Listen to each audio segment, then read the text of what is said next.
Time for the 49ers Rush Podcast.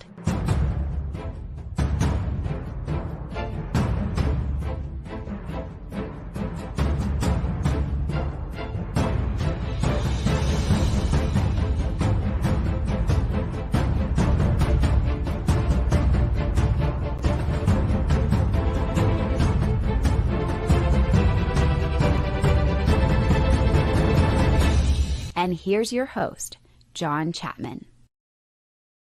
What is going on, 49ers fans? This is a wonderful, wonderful day. I've got the man himself next to me, Wayne Breezy, pumping some iron. How we feeling, Wayne?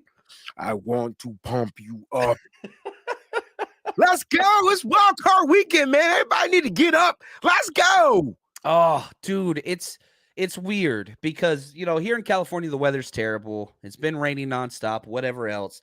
I am just so happy. I'm not even feeling great, but I'm so freaking pumped because the playoffs are here. This is what the whole season, this is what the draft, this is what free agency, this is what training camp, preseason, all those things are about this. I freaking love it. I'm so pumped. I love all the hashtag CCs. The chat is going on fire. And what I want to do today is a couple different things, Wayne. I want to go through the 49ers and Seattle last two matchups. I want to kind of just put some context to that situation. But again, constantly asking this question, how far can the 49ers really go? And taking that a week-by-week basis. We don't want to look too far ahead, but this is what we do. This is what we do. We're too excited. It's awesome. So love all the freaking hashtag CCs. We got a lot of people in here. If you want to ask a question, make sure you throw that at John Chapman in there. Clayton is working like a madman that he is. So we are flying solo. So I'm trying to control the board and get you guys taken care of on here. But let's do this. Now, I was really big on playing Seattle first. That's who I wanted big time. And when Green Bay blew it at the end of the game, I was ecstatic. I was so pumped, Wayne. So here's my question to you. And this is what people keep saying. It's so hard to beat another opponent 3 games in 1 year. What say you? I mean, that's the kind of like the cliche thing, right? Like, all right, man, because it's that third time's the charm thing comes in, right? And so maybe for the Seattle, they're feeling like, you know what, they got us twice, third time's the charm. This is the lucky game, right? So, yeah, like typically, yes, but that's why we're going to break down these two games. And I want to talk about like how the 49ers typically dominated in both games differently with 2 different quarterbacks, 2 different sets of running backs. Like it's just different. But they figured it out. So we'll break that down a little bit later in the show. But to answer your question, I'm excited about that. Yeah, technically, yes, but that doesn't mean it's got to always happen. They asked Kyle that question today at the press conference, and he's like, well, it'd be different if we played that team 3 games in a row. Then I think you can make that argument, but it's not like that. We haven't played them in a long time. We had different quarterbacks each time. It's just different. Shout out to the man, Clayton Cadeau, the man from up north. If you guys remember, this is for the 49ers Rush faithful from several years ago. He used to do our scouting reports with us, which was awesome. I love Cadeau. He helped us out at the draft party too, him and his son. Good people, huge people, big old Canadians, man. They drink something else up there. I'll tell you what. Now, okay, so let's look at this. Okay, we played them twice this year. Okay, the 49ers have played Seattle twice. They played them in week 2, which if you remember, that's when Trey Lance broke his leg. That's also when Elijah Mitchell got hurt. Didn't have CMC. Kittle wasn't even back yet. I mean, it was just a total mess, but you still beat them 27-7. That's the first game. So let's go through that one. You win 27-7. Probably the number one thing that I took away from that game, Wayne, they didn't score an offensive touchdown. No, you beat not a team by 20. They hit us with a block. They blocked a field goal, blocked to something. Yeah, it was a field goal. And they ran all the way back. Ran it back. Yeah. And so, like, let's just go through some of the first downs. Right. First downs. 49ers had 25. Seattle had 14. Wait a minute, John. We haven't seen Ross Dwelly much since week 2. No. And you missed one play up, boy. You get the doghouse up in Kyle Shanahan. It's been Tyler Croft, and it's been, we do all the special teams breakdowns on Patreon. It's been Ross Dwelly, and it's been Charlie Warner. I'm sorry, Tyler Croft and Charlie Warner on each side. Those have been the two up backs for the field goal kicks since that point. And it's not like they've been great at that protection area, but they've been better. It hasn't been blocked since. So, another thing that you got to stick with too is just the turnovers. 49ers played a clean game. Jimmy Garoppolo came in, played great. Mm-hmm. Seattle had 3 turnovers. Turning the ball over way too much, man. And so that's early they were. Yeah, they were early. And so, if you look at the way in which the 49ers won that game, Jimmy Garoppolo goes 13 of 21, 154, 1 touchdown. Jeff Wilson Jr. had the game of his the year, 18 rushes, 84 yards. Ty Davis Price, 14 carries, 33 yards. But Brandon Ayuk was huge, 5 catches, 63. And, it was a weird game. There weren't a lot of, touchdowns scored. Jimmy had a rushing touchdown, and Kyle Juszczyk had a rushing touchdown. It was a weird game. But 27-7, ugh, they just blew him out, man. Yeah, and Trey Lance goes down. Jimmy comes in, commands this team, gets this team to scoring about 27 points. It was about to be a shutout. It's going to be the first shutout of the year for the 49ers defense. Obviously, this was before Mosley was out as well. Let's fast forward to the next one, because the next one is the more realistic of what we're going to be seeing now, because Jimmy's gone, Brock was in, and again, in another game, John, they also commanded and they ran the game. Like the whole time we were in Seattle, the 49ers pretty much owned the game. I mean, Seattle doesn't score their first touchdown until like late in the fourth quarter. Yeah. Okay. And so, like, it looked like the 49ers, the score looks closer, but no, the 49ers pretty much commanded that game. You remember the pick 6? We got the pick 6, and it was 28-6. It was 28-6 in the third quarter, and it was done. The game was over, and then you saw the yellow handkerchief, right, coming out. That was on the Nick Bosa sack where he landed with his body weight on top of him, right? So took that touchdown off, and then they went down and whatever. That was bull crap too, man. Like, you are so hot. You were pissed. I need the refs to not ref. Like, just let these guys play football unless it's something blatant, because that was ridiculous, bro. That was the Amador Lenoir's pick 6, wasn't it? I think so. Yeah, I think so. So he ain't he ain't been himself ever since. Now, this is something I want to talk about, because we were doing the live watch party, and you had the second play of the game, the huge flea flicker touchdown, whatever. First touchdown he's given up. Let me say this, and I just want to let you kind of tee off, because you've been pretty harsh on Demo, and I think a lot of fans have, and I think rightfully so. But Jimmy Ward, we always say, well, he's not a nickel. He's a safety. What about Demo? Demo's not outside corner. Yes, he is, John. He's a nickel. They made him a nickel. He was drafted as an outside corner. He played outside corner in Oregon, and now he did.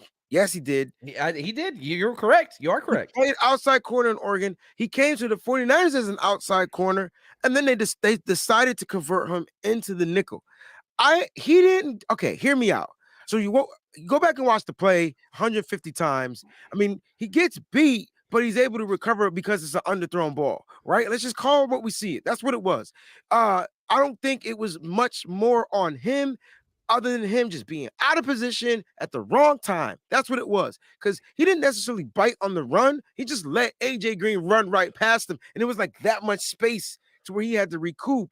If the ball wasn't underthrown, though, maybe Tashaun Gibson makes a better play on the ball. Now, because he bit on the run super hard. Now, you go back and watch it. He's biting to the left really hard. He realizes he's wrong. He gets back. My concern is, why didn't Gibson make the tackle? And I think, John, the only reason why he didn't make that tackle was because he felt like that ball was picked. Oh. Because it was close. It was close. He was right there, but he just got mossed. He got mossed. And so, he got mossed. That's what it is. And I'll say this, man. I don't know. I like Demo. I love what he does in the run game. He's got to step it up. There's no doubt about it. But most of my emails are Demo's trash. He needs to be benched. We need another corner. And I'm just like, whoa, pump the brakes a little bit. Like, we saw what happened with Samuel Womack came in for one series, right? So Charvarius Ward gets hurt 2 weeks ago against the Commanders. Samuel Womack comes in an outside corner. He got toasted twice in like one drive. We talk about the Atlanta game? No, I think it was the Commanders game when Terry McLaurin got him. You remember when Charvarius Ward was nauseous or whatever and he left for like a couple series? But I'm saying it also happened in the Commanders game. This is why you don't see Samuel Womack getting much run as an outside corner. It's just not what he is good at yet. See, I feel the same way about Debo, though. I think Debo's at his best in the slot. Okay, now, so that's what you're saying. Okay, yeah, right. Right. And that it could be right. That's why he moved over to the slot, you know. I think that the real issue is Deshaun Gibson's playing really good football at safety. If Deshaun Gibson wasn't good at his position, then very good. Ward would be back at safety, and then your boy Demo will be in the slot. Played very good. Oh, what's up? The Godfather, Nicholas Parra in the house, man. Thank you for the gift, man. He says, what's up, my bros? Niner faithful family. The John and Wayne show is the best. Rocking my Brock Purdy shirt today. Got so many compliments at work. Can't wait to hang out this weekend. Oh, man. Nick is coming out from Jersey. Wayne's coming out from Connecticut. I'm coming up from L.A. We're going to be having a blast. This is going to be probably one of the most fun. It's a playoff tailgate, ladies and gentlemen. It's a playoff tailgate, which is going to be awesome. Oops, I got an updated map. I was showing the wrong one. We're going to have music. We got food, drinks, everything that you want, prizes, jerseys, all that stuff. Now, we have changed the location of where we're going to be tailgating in the blue lot to make it a lot easier to find.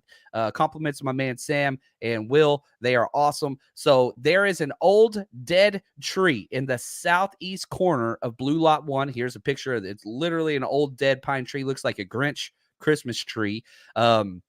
That's where we are going to be over at. It's the southeast corner of Blue Lot number 1. We got new flagpole, so we're going to have the 49ers rush flag flying high. Nice. We are going to be there as soon as they open Blue Lot 1 with food. We're going to have tacos. We're going to have all kinds of good food. And man, if you had those tacos last time, I'm a big taco guy. They were damn good. They were really damn good. Everybody that came talked about how great it was. So if you want to join us, rain or shine, doesn't matter. We got tents set up. We're going to have you covered. You're going to be just fine. We're going to be having a blast, man. So get your tickets, 49ersrushroadtrip.com. Oh, I'm excited, man. The Godfather himself is coming out. And we're going to have to make sure we protect him, too. He's the Godfather. That's right. That's right. So now, he's the Godfather. Are you Michael or Son? I feel like I'm Sonny. I'm the hothead. You're Michael. You're the more level-headed one. Oh, I'll take that. I'll take that. And then we got to find us a Fredo. We got to find us a snitch. I'm sorry. Y'all. I knew it was you, Fredo. I knew it was you. All right. Coach Cruz, the research madman himself. I love Coach. He says teams are 17-5 when they played 3 times in the postseason, and the home team is 17-5 in that third matchup in the playoffs. There you go. That's all you need. I want to steal that, and I want to copy that in my notes, and I'm going to use that as if it was my information that I did. I will always give him credit. I'm just absolutely saying. It's the coach. But Big Papa, what's up, man? He says, John, I believe if we take care of our defense, third and long problems, there's nothing that can stop us. This has been an issue. The 49ers defense is the best in the NFL on first down, not the best whenever it comes to third down, especially third and longs. We have continually given up third and longs. We're 16th on third downs. I bet you it has to do with mobile quarterbacks. Yeah, a lot of that. And Gino, I think, fits that bill. Yeah, because he had a third and long in the first game. Yeah, he did. It was like 3rd and 12. I remember he went to the right side. He got 17 yards. Yes, I said a lot of cuss words on that play. It was because somebody just didn't contain. I remember that. Listen, you want to beat Seattle again, then continue the same blueprint. I know Kyle Shanahan says it's not like a basketball series where you got to prepare for 7 games, but I guarantee you he's prepared. He's prepared for seeing them again. And I think you go out there and you just force Gino to beat you. Like that's how you beat this team. And if he happens to get a couple of big runs and 3 points off of those or 0 points off of those, that's a win for the 49ers defense, right? Yeah, that's how you do it. Take care of Metcalf. eliminate Kenneth Walker, and then they have no shot at this 49ers team. I went through and I got all of Geno's stats from the 2 games and just kind of compiled them, right? So he went 55 of 74. So 55 completions on 74 attempts. That's 74% completion percentage, which is off the charts. He's top 4, top 5. Yeah, he's great at that. I mean, he broke the all-time record for Seattle passing yards, like in his first year starting. But if you look at, he only threw for 435 yards, 1 touchdown, 1 interception, 5 sacks, and 1 fumble. That's in 8 quarters against the 49ers. Do you know why? Why?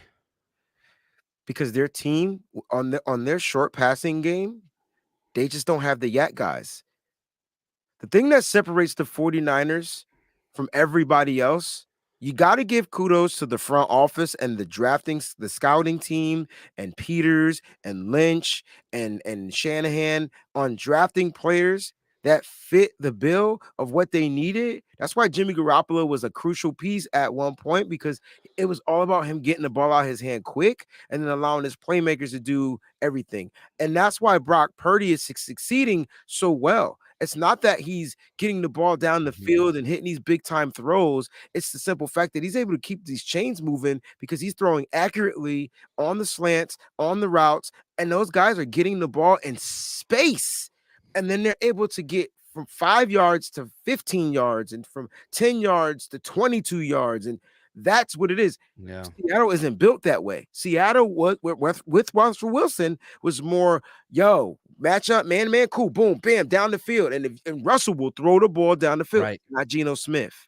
Nope. Dink and dunk, efficient. That's what they want to do. But that's also what the 49ers defense wants to do with the cover 3 and quarters that we're doing. We're keeping everything underneath, and we have a great tackling defense. Now, one of the most important players that's not being talked about very much, practice today, limited. Didn't play last week. The CEO of Seattle, Dre Greenlaw.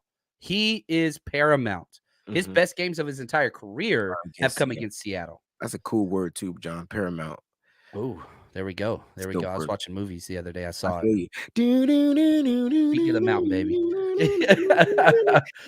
Dre Greenlaw. So practice report today. 2 players did not practice, Jimmy Garoppolo or Ambry Thomas. Limited was Dre Greenlaw. Aaron Banks limited. That's huge. DFF, that helps special teams. Armstead, the flu issue. And CMC. CMC's like that every time. He's fine.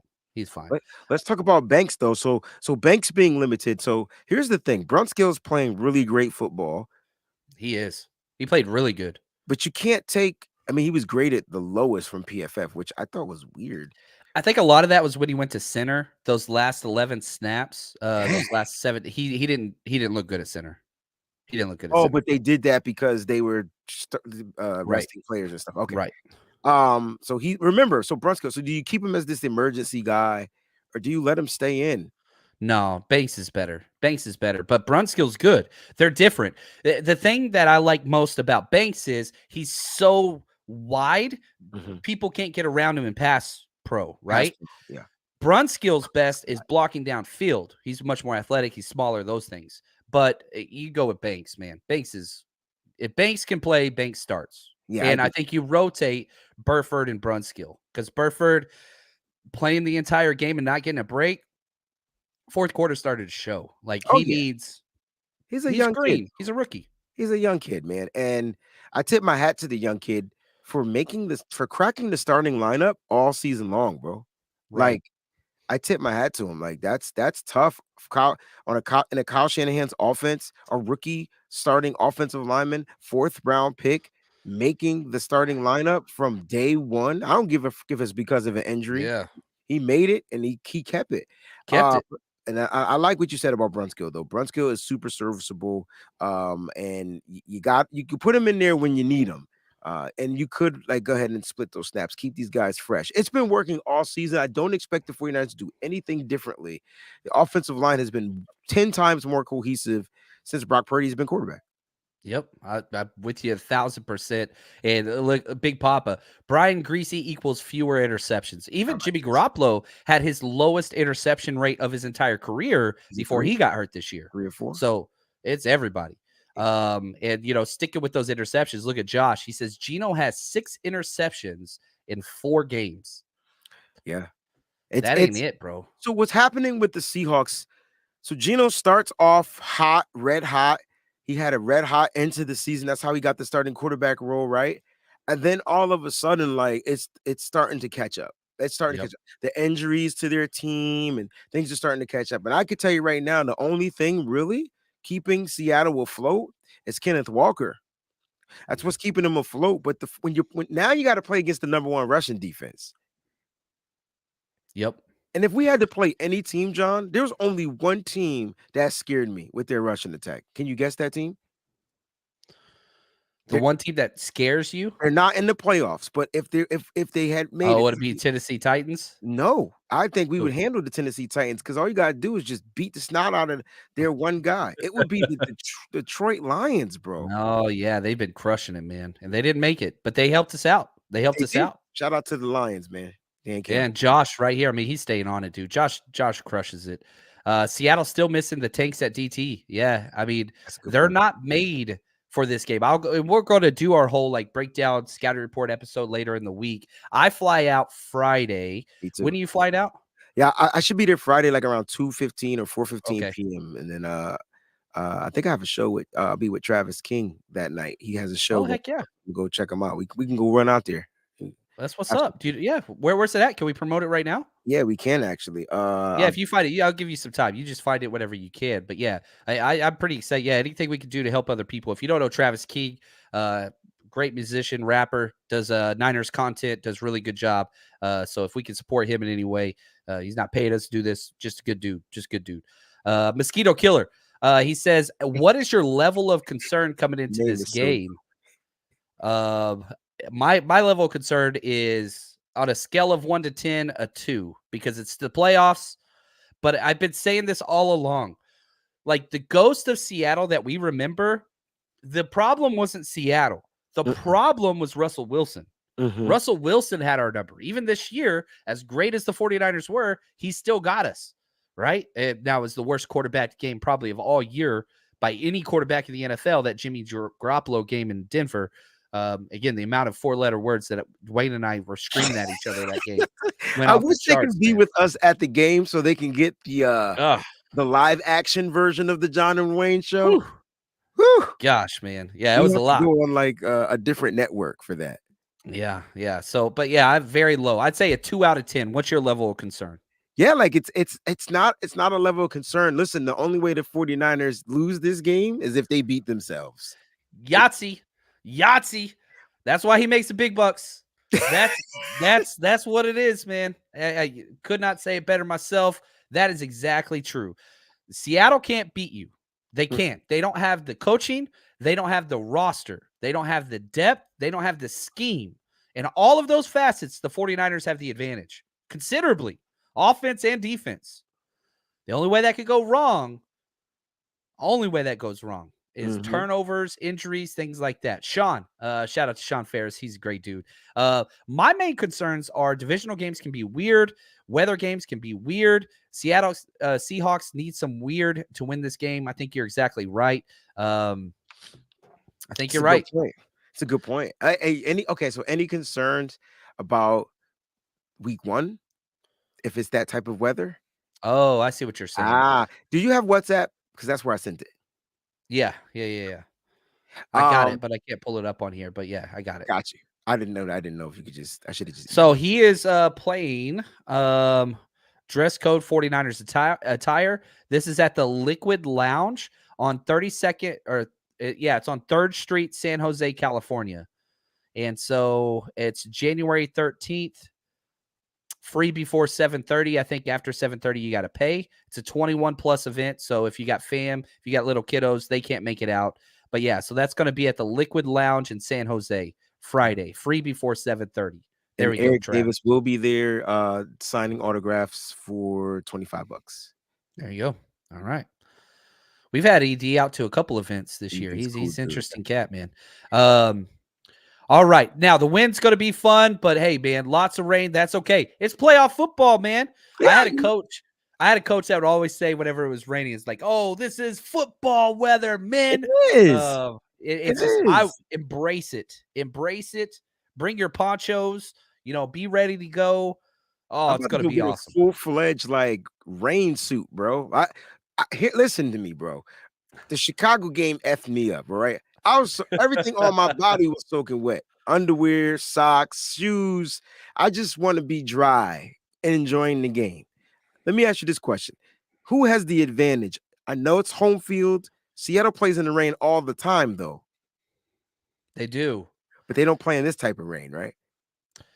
Yeah, I'll say this. Whenever you have hardcore, the rain isn't the issue. The wind is usually the issue, For right? throwing, okay. That's the big deal. But neither one of these two teams throw the ball deep. They really, really don't. If you look at Brock Purdy last week, was 5 for 5 on passes between 10 to 20 yards downfield, 0 for 1 on 20-plus yard throws. Like, again, they don't throw the ball deep. We don't throw the ball deep. Who has the better rushing attack? 49ers. 49ers. Who has the better rushing defense? The 49ers. So that's where I would go. The advantage, that's going to be the 49ers. Now, are they more used to being in the rain in Seattle? They are. But guess what? Seattle has indoor practice facility. 49ers don't. Niners have to practice outside in this all week. So I don't know. Kyle puts on the rain suit. It's so funny. I need that rain suit, Shanahan. I need that rain suit that he be wearing, yo. He not wearing. Dude, look at this. Scott, man, this is awesome. Hey, John Wayne, just want to thank you for the betting on Patreon. I've made $500 on a $100 start. That's what I'm talking about. Is that what? How do you say? 5 times what you started with? 5. I don't know. Pentuplet. I don't know. That's what I'm talking about. Scott, that makes me happy. The funny thing is I only bet $5 and $10 usually for most bets, but man, we hit consistently. And man, some of our preseason bets that we did for Nick Bosa winning Defensive Player of the Year, that's going to bump that up even more, my friend. Wow. So, that is awesome. Nothing makes me happier than getting other people. I was close. I was closer than John. What is it? Coach Cruz says quintupled. Quintupled. Oh, right. That's what I was saying. Because 4 is quad. And so Quinn is 5. Set is 7. I don't know. I skipped 6. I'm dumb. Well, Pinto was good because 5 sides. So I got you. Look at Trey Hall. Appreciate the gift, my friend. This is awesome. Love that picture, by the way. He says, my dudes, is this the first trap game? I'm going to say there's no such thing as trap games in the playoffs. Not in the playoffs. It's win or go home. Yes, sir. Not against Seattle. This is not like the way in which the game ended last week. Okay. And again, I'm pretty big on there's no trap games in the NFL. I don't buy into that narrative very often. In the playoffs, hell no. But if you look at the way the season ended, you were able to pull your starters, you were able to rest them, you're ready to go. You're almost at full health, almost that completely full health across the board. I'm pumped, man. I'm pumped. So I'm going to say no. What do you say, Wayne? Yeah, it's not. There's no trap games in the playoffs. It's what you said. It's win or go home. It's not even 1-0 anymore, right? It's just win or go home. And so that's the mentality. Listen, the 49ers won 10 games straight with the mentality of saying that it's 1-0. Like it's 1-0 every game. They could still keep that same mentality, but now they know it's win or go home. I can't wait to see what that mentality is going to be like. And expect this, guys. Okay. Don't get upset because I expect Geno Smith and Pete Carroll's trickery behind to try something to test Deommodore Lenoir or Talanoa Hufanga early. I expect. The good news, though, is last time we played Seattle, Charvarius Ward traveled with DK Metcalf. Facts. Right? Shut him down. That's going to continue. And then second, Tyler Lockett, who's an incredible wide receiver. I'm not taking anything away from him. He is the worst yards after catch receiver ever because he just falls down every time. He is a decision maker. He's tiny. Once he catches the ball, he gets down. He does not like contact whatsoever. I mean, he's a hell of a player, an amazing route runner, great catches. I mean, great, very fast. But even if he beats Demo, if there's a safety over the top, he'll fall down. You'll see it on the film. If you look at the clips, I should pull it up on Twitter or whatever, but like somebody did a whole compilation of just him falling down after catching the ball, and it's like the funniest thing ever, man. It's like the biggest wide receiver in the NFL acting soft like a Twinkie killer. Yeah, it's funny. Steven, he says, John, noteworthy difference is Mitchell wasn't available last matchup. He will be the biggest X factor in the game. You remember the Jordan Mitchell run at the end of the game to close it down? You're going to be getting some of that, but Elijah Mitchell early on, because that dude, Elijah Mitchell, man, he looked so good in his first game back. 5 rushes, 55 yards. Elijah Mitchell looked good, man. I'm with you, Chris. He averaged 11 yards per carry, John. But if you go back and watch his games this year, he's averaging the most yards per carry as a running back. And it's because the way that they utilize him. So I know he didn't play in many. I get it. But even go back and watch the Chicago Bears game before he came out. He was averaging probably like 8 yards a carry. Like I'm telling you, like he's different, yo. Yeah. Okay, Zach, I'm gonna take while you do your show. Zach he's telling me I need to take the plastic off my chains. So give me a second. I don't know. He doesn't like. I was thinking about. That's a cool chain. Yeah, but he wants me to take the plastic off because it looks. So let me take the damn plastic off the chains. I'll be right back. Zach's coming at him. He's coming at him. I love it, man. I love it.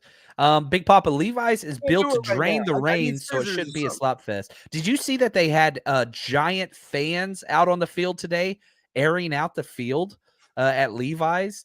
They got a break in the rain, and they didn't put tarp out there. They're blow drying. Saturated, bro. Yeah, it's gonna be a lot, man. Yeah, it got the ponchos. I love it, man. We're gonna have a blast, though. I am too. Another rain game. Oh, and we'll see how it goes. But we've had almost like the last 3 games have supposed to have been rain games, and then it cleared up. So we'll see. Super sunny, dog. Like super sunny. Oh, look at this question. The hard hitting questions. Niner Zeno says Nintendo 64 or SNES, which is better? We have to spend at least 3 minutes on this. So I thought Super Nintendo was like the worst game system ever. Like Nintendo was better than Super Nintendo. But then when the 64-bit system came out, if you had Killer Instinct, you was killing the combo game. Like 64 GoldenEye, man. GoldenEye alone. Greatest game of all time. It's over. It's over. Greatest game of all time. Bit it. I'm sorry. Yeah. Oh, it's so good. Those graphics, man, the like square 8-bit, just like Nintendo was the GOAT, but 64 was way better than Super Nintendo. Yeah. What's up, Marco? He says, could Christian McCaffrey win comeback player of the year? He should. He should win something. He should win offensive player of the year. He should win something. He won't win that. But, I mean, he's just had an incredible year. If we look at just the pure metric. Oh, I'm on the Seahawks. That's gross. Here we go. Let's look at the good players. Ugh. Just terrible. Just since he joined the 49ers, he had 1,200 total yards in 11 games. Isn't that crazy? I mean, that's like 100+ yards a game. He led our team in total scrimmage yards, and he was only played for us 11 games. He led the team. This is fun. This is fun, yo. I see him. Dang, man. Yo, like, all right. I think he should win it. He should win it. Who else is going to be the runner? But I don't think they're going to give it to him because they're going to look at the 49ers and they're going to be like, well, you're either going to get defensive player of the year or you know what I'm saying? They're going to try to get them all. Can't get them all. So I think he should get comeback player of the year. I think Kyle Shanahan should get coach of the year. I think John Lynch should get executive of the year. And I think he should Nick Bosa should get defensive player of the year. What's going on, Perk Dog? Love it. What's up, Perk? Yeah, look at this from Pineapple. Breaking news, the whole 49ers team had x-rays done. They all got that dog in them. I like this one. I like that right one. There. Man, I just really think that the 49ers are just in a great position. I don't like being too cocky, but I've felt cocky, I think 3 or 4 times this year. The Carolina game was the first one where it was like, I don't care what happens. Mm-hmm. We're going to dominate, right? Mm-hmm. I felt really, really confident about that one. The Rams game and then both Cardinals games, the Mexico City one, and then last week. The only reason why I wasn't so confident about the Seahawks the second time we played them was it was a short week. And if you remember, Brock Purdy was hurt. He attempted 0 passes the whole week, and we had a lot of players out. But I still felt like we were finally going to get over the hump. You did win. The score was closer than it actually was, which we talked about earlier. I don't know, man. it's a 10-point spread. Vegas has a 10-point spread in the playoffs. 10 points. Dang. And the 49ers are covering every damn spread there is. In our 10-game win streak, 2 games have been decided by a touchdown or less. 10 games. Oh, and one Raiders, of those was the Seattle game. And then the Raiders. Yeah. I mean, the Raiders and the Seahawks. Oh, Go I think I'm figure. wrong. It was 3 because you had the Chargers, you had the Other than the Seahawks. Chargers. Oh, but no, the Seahawks were 8, so it wasn't even a touchdown. So I was correct. The Chargers, you won by 6. The Raiders, you won by 3. Seattle, you won by 8. That's more than a touchdown. More than a touchdown. Interesting. Let's deal with this question. Steven, this is for you, Wayne. I'm not worried about BCB in the playoffs. He has already played Seattle, and it's highly likely the Niners play Tampa again. Now we're looking forward. We can play this game a little bit. How worried are you about Brock Purdy with pressure? It's his first playoff game. Is there a chance he comes out and it's a little jostled? Depends on if playing the Seahawks. I don't think Brock is going to be jostled or whatever, right? Because he already beat this team. Like him and his team, they beat the team.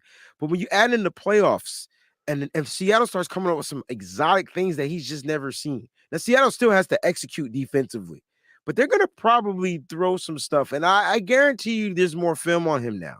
So you gotta think that they're gonna prepare a tad bit better for Brock Purdy in this game. I don't expect Purdy to light it up at first. I think he's got to get hit, get knocked down, make some tough passes, get outside the pocket, which is all in favor of Brock.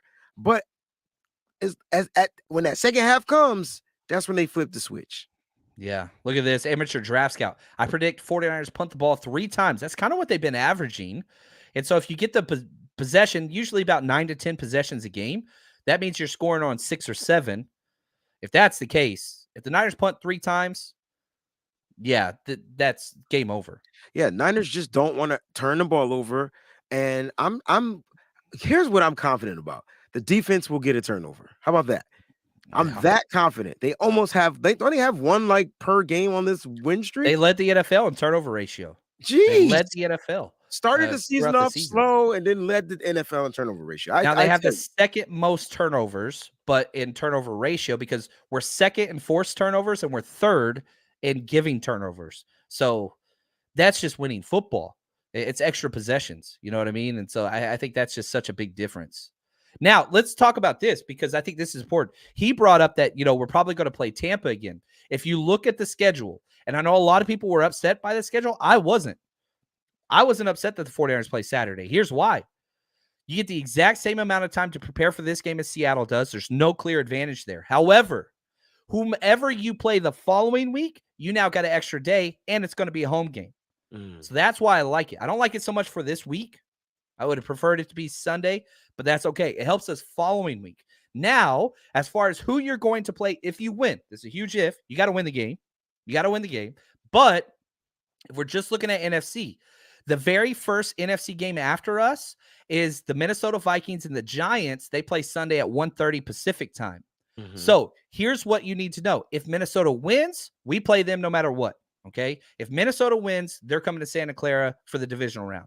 If the Giants win, then we play whoever wins out of the Cowboys or the Bucks. Buccaneers. Yeah. So that first game will tell us all we need to know. So you watch the Minnesota game. If Minnesota wins, we play them.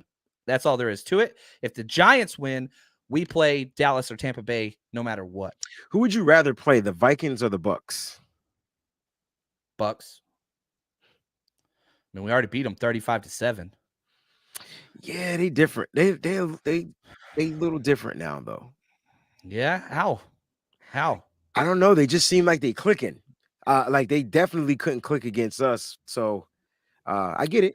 35-7, man. I mean, he couldn't do anything. Now, Tom Brady, and again, you can talk about like, oh, well, it's different whenever, playoffs or whatever. He's got his center back now. It's a little different. Just a little different. Yeah. Niners Nation says, Niners are getting healthy at the right time, too. Banks, Greenlaw, Givens, back at practice today as well. That's a lot of starters. That's a lot of starters back, man. That's a lot of starters back. I don't know, man. Great starters, too. Oof. We haven't been in this position. If you go back to 2019, 2021, doesn't matter. This is the healthiest the team has been on a playoff run by a wide margin. Yeah. By a wide margin. I agree. And so I don't know, man. It feels good. And you look across the NFC, and it's like, all right, the Eagles, cool. But man, I'm not worried about Sure as hell not worried about Seattle. I'm not worried about the Vikings. I'm not worried about Tampa Bay. Dallas, they could pose some problems, but still, it's Dallas. It's Dak Prescott. It's Mike McCarthy. It's Jerry Jones. It's Zeke. CeeDee Lamb had one catch against us. One. That's your stud? Is this your king? You know what I mean? Like, come on, man. I'm sorry. The 49ers are the force, okay? It's everybody else that's worried about us. That's what's key. This team is a bully. 10 in a row, man. 100%. It gets it. I feel like we're the first 10-0 team that doesn't get 10-0 props. But it's cool. Because you don't want props right now. No. 10-0 doesn't even matter at this moment. It's playoff time. Yeah. So let's put this up in the chat. Let's ask you guys. You got 3 teams. Who do you want to play? Who would you prefer to play in the divisional round? Vikings, Cowboys, Bucks. Who do you want to play? If you could draw it out the way you want it, who would you want to play? Who would you say, Wayne? You asked me. I didn't ask you back. I apologize. Vikings, Cowboys, Bucks. Who would I want to play? Vikings, Cowboys, Bucks. I don't know. I kind of want to play the Cowboys. It felt so good last year, bro. I just want to play the Cowboys. I know a lot of people feel like the Bucks are the easiest team. I don't even want to play the easiest team. I want to knock out some type of a juggernaut. Oh, I love it. Me. Well, I mean, I will say this. Once you get to the NFC Championship, you're getting a juggernaut whether you want to or not. I feel like there's only – it's going to be the Cowboys or Eagles. You know what I mean? I don't see any other team in the NFC. Coming out of the NFC East. I hear you. I mean, Tampa Bay – maybe, but I don't think I don't know. The only hope I have for Tampa, they're 8-9. They're below 500. Yeah, the only hope I have is that Tom Brady magic happens and they beat the Giants. It's 4 games, guys, right? And so you got to look at it as a matchup game now. So I know Kyle Shanahan said he don't prepare, like he don't look at it like that, but now you signaling in on straight up weaknesses and it's win or go home. That just changes everything. And Tom Brady is probably the best quarterback to have done it for a long period of time. So I just feel like he's in it. They let him in. It would almost be like me saying, yo, don't let the 40. What if we were 8-9 and we got in? I would be saying the same shit. Don't let us in. Because now if you let us in, yo, we hungry. So and now not only were we in, we're hosting. For 2 rounds, man. 2 rounds, 2 weeks, and possibly 3 because I think the Eagles get beat. I hope so. Everybody's rooting against the Eagles. So again, now let's flip it on its edge. Okay, the Eagles. If the Giants win, they play the Eagles, right? NFC on NFC. If the Vikings win, then the Eagles will play whoever wins out of Dallas in Tampa Bay. And I feel like I think it's going to be scripted. Eagles, Dallas, second round, 49ers, Vikings. I think those are going to be the matchups. The 2-3 versus the 1-5. There we go. Nick says we're Rodney Dangerfield. We get no respect at all. We get no respect. I love it, man. But man, this has been fun. Wayne, I appreciate you. What's some other shows that we could jump in on? If you look at the description of this channel, this show, this video, whether you're listening or watching or whatever, you see the link for the Wayne Breezy Show. If you haven't checked it out yet and subscribed, I know you checked it out. Everybody loves Wayne. Go subscribe. Support this man. He is incredible. When's the next time we can watch in or tune in? Because I know this week's a little different with the Saturday game. You flying out Friday. Yeah, it's kind of crucial, right? So tomorrow, every morning, 11 a.m., I do the Wayne Breezy Show, have people come on. We sit here and we chat. We go over some topics and things like that about the 49ers, and we just go back and forth. It's kind of really cool show. And then I think I'm doing a show with Johnny Dell this Thursday. So that should be really cool. 6 p.m. Eastern Standard Time. We're gonna break down some stuff.